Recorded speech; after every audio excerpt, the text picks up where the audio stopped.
I've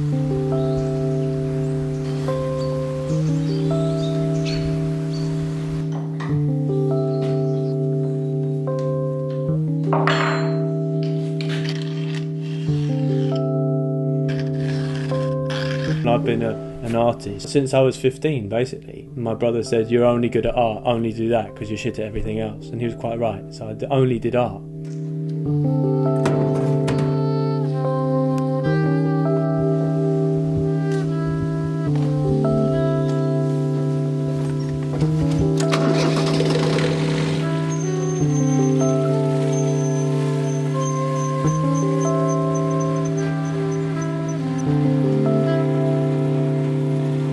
There's a pace to this particular life, and one of the big parts of the pace is you have to move heavy bits of wood. It's physicality and how long things take, and things take time.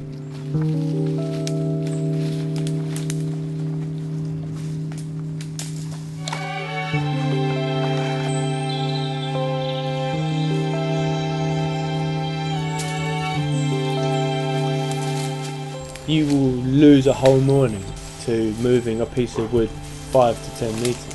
Easily, you can do that.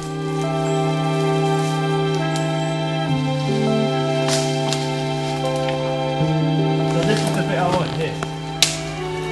We've got to go and get the chainsaw.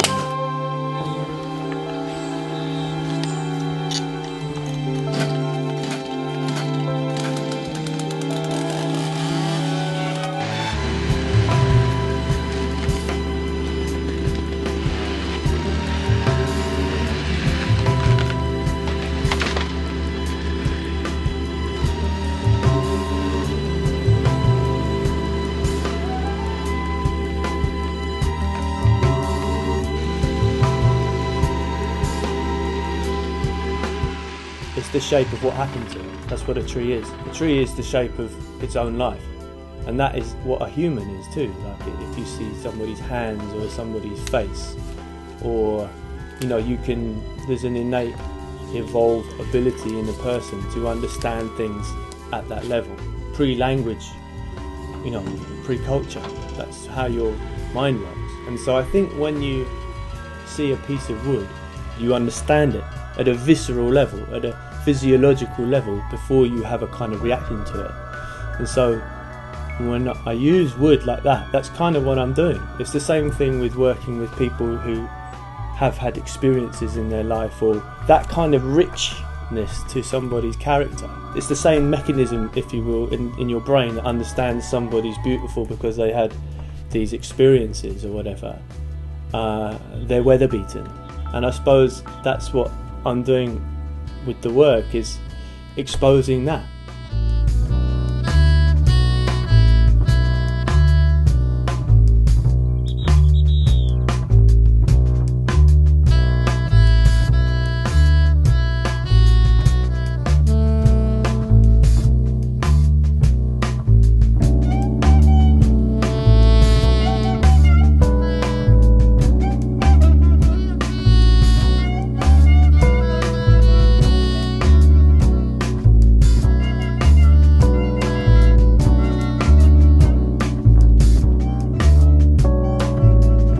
Where the thread of the work is a physiological thing, really. It's sort of your mind and your body working together. Your hand moves quicker than your mind can think about it. So you're in this sort of self-perpetuating subconscious limbo while you're creating work. Because your body creates arcs. So if I pivot from my hip, you're creating an arc. I mean, you're creating bowls. That's your dynamic shape, is some kind of variation of an arc. And maybe that is why I started to do that, because I feel that repetition is like a bit like dancing or whatever, and you're improvising while you're doing it, and maybe it is akin to dancing. You know, when you see people playing music as well, they do the same thing. They make these movements and things, and they're sort of it's not conscious movement.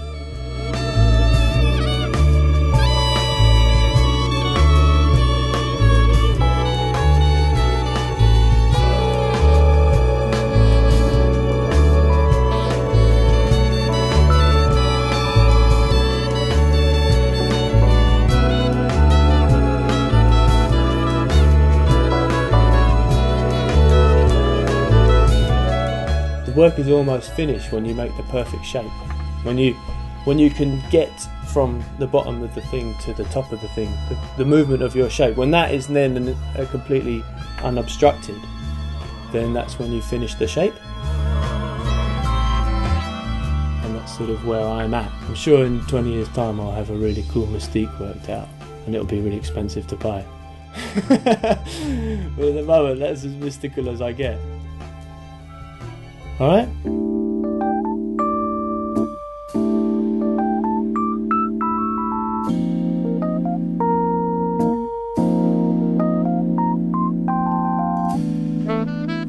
Yeah, so once I've got happy with the outside shape, it's all about polishing, you know, and that for me is the best bit. Take something that's completely rough, and often I'll hate it by this point. I'll think it looks rubbish and it needs to go in the bin. And I've thought about that about nearly every single piece I've made. Then I'll just work on it, polishing it, sanding it, until it's sort of like a mirror finish.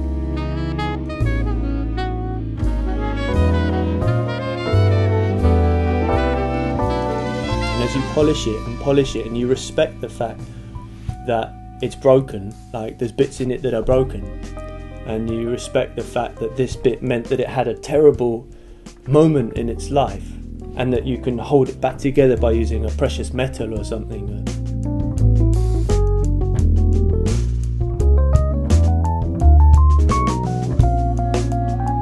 And it's a psychology of accepting your mistakes, accepting that things aren't perfect, and then in so doing making them nicer because you can polish them, polishing your imperfections and your problems, you know, just to say, look, that's actually really nice.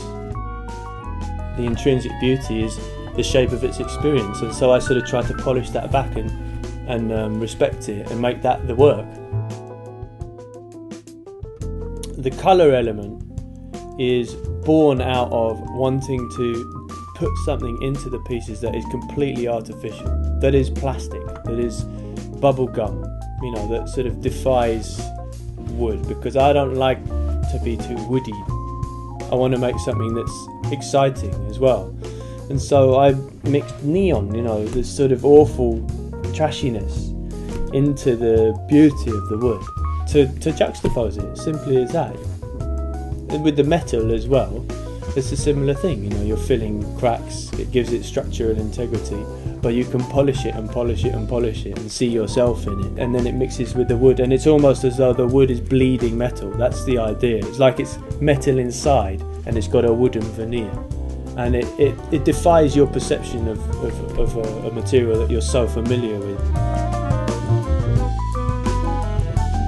But all of a sudden this wood is oozing pink neon and gold.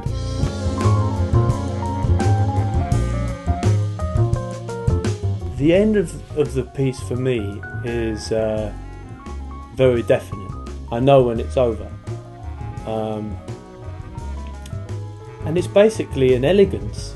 That's what I think. The end point is where it's reached this perfect elegance. That it was this awful, rotten, weather-beaten thing. And now it's beautiful, and it's been brought to it's been sort of coaxed to its fullest expression.